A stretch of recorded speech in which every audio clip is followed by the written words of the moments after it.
guys. It's Monday, April 4th. So welcome to another episode of Monday Matters, where I give additional insights based on my church's Sunday sermon. And then I invite you to experiment with some practical applications for the week. But first, I want you to like, share, and subscribe. And then click that bell for notifications. All right. So, as you know, this week's episode is from last week's Sunday sermon, and that was March 28th, the last Sunday in March and the last Sunday in Women's History Month.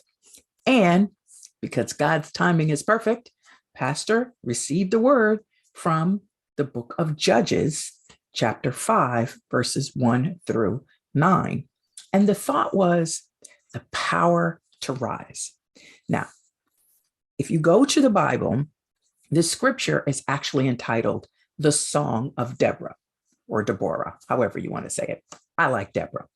So on this day, see, the Israelites had just won a great battle against the Canaanites. Now, I have to say, I really love the way Pastor explained this. Now, I'm not going to go all the way into it like he did, but he painted this picture where the Israelites had assimilated into the Canaanites' systems, right? So they were speaking their language, allowing the Canaanites to educate their children, adhering to rituals and traditions related to holidays. Yeah, bunnies and bearded men with red suits are kind of coming to my mind.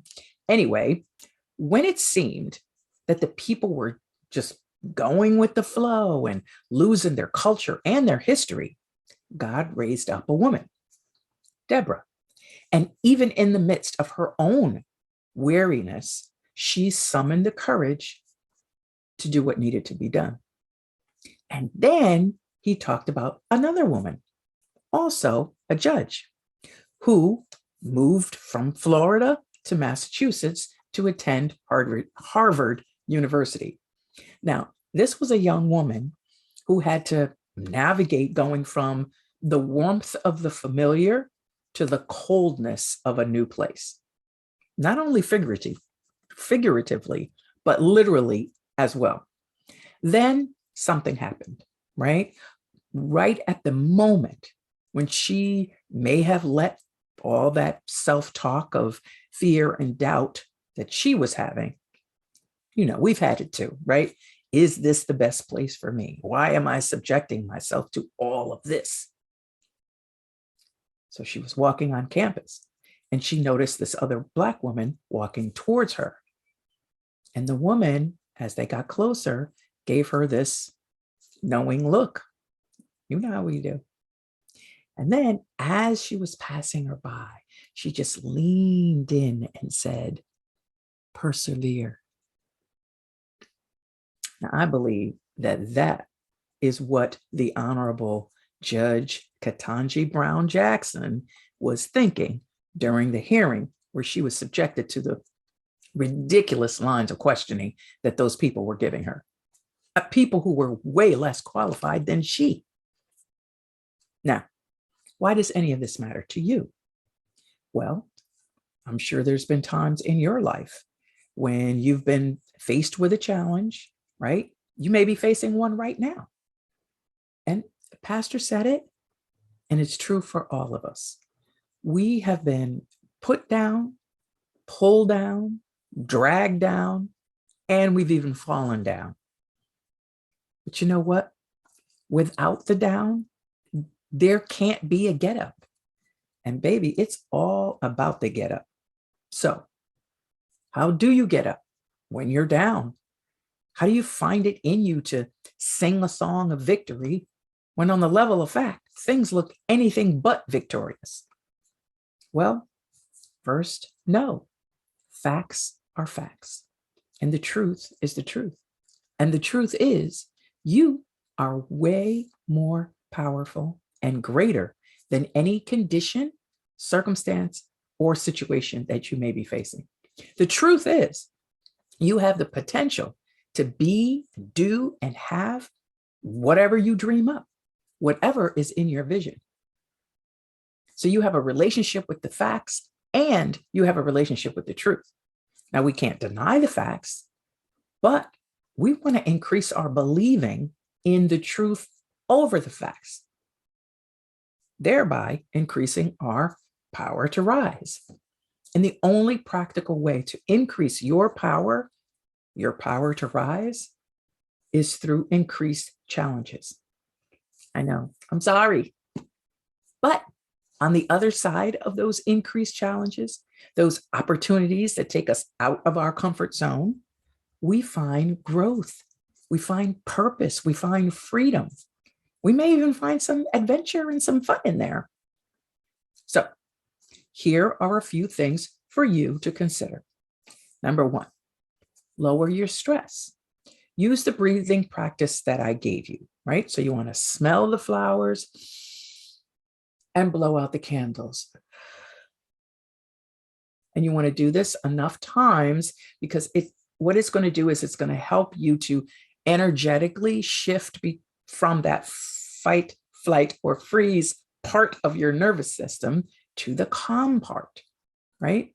And then you can meditate or you can go out in nature, right? Whatever's good for you. Next thing, number two, is to challenge and change your perspective. So you say to yourself, you know what? That was then, this is now, right? That was then, and this is now. Whatever happened in the past, however you may have acted or handled a particular situation, it's in the past. And you can only be responsible for what you do in this right now moment. You can only transform right now. So what is your relationship going to be with this challenge that you're going through? Are you going to let it take you out? Or are you going to see it as an opportunity for you to exercise your resilience muscle? Yes. Now, number three, turn up the fun. Look, I don't know about y'all, but laughter is like medicine to me. Take some time to have some fun. Do something you love. Get a massage, hang out with your friends, or, whatever that looks like for you, okay?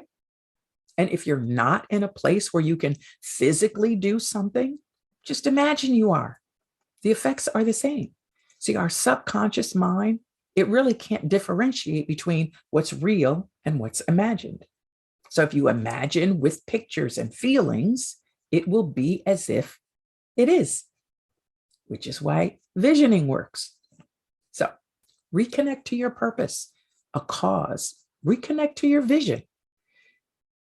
And if you're willing, go ahead and share in the comments your favorite ways to relieve stress or turn up the fun and help somebody else who may come to this video. All right. Now, there's one more, number 4. The last thing, if 1 through 3 is not working, reach out and get some help. There's no shame in reaching out. Quite the opposite, actually. Sometimes that is the brave move, right? Because this is what Pastor said. There is always someone there to help us on our assignment. Deborah had Barak, right? She also had willing volunteers among the people and JL. Listen, go back and read chapter 4 about Miss JL. The Honorable Judge Ketanji Brown Jackson, she had an encounter with a stranger. One single moment to give her the inspiration and the encouragement to persevere. Now, I'm sure she had other people. I'm sure you have people in your life too.